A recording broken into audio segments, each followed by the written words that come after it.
Hi, Cell Time friends. We're on the Beneteau 45. We're going over the usage of the stereo.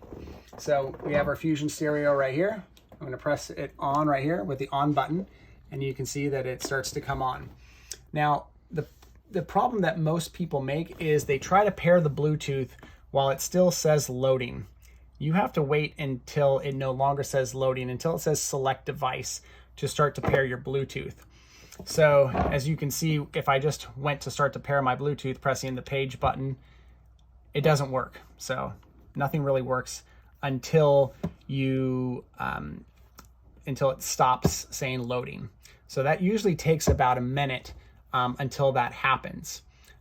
So you're just going to have to be patient and then wait until it says loading. Now see how it says select device? It just changed. Now you can go to the page button, and then you can see where you can scroll down with this big button. It's like a big dial, and you look for discoverable.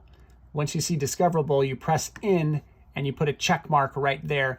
Then you go to your phone setting, turn on your Bluetooth, and then you look for this device, which would probably be at the bottom of your Bluetooth. And it would say either this or Second Wind. That's it.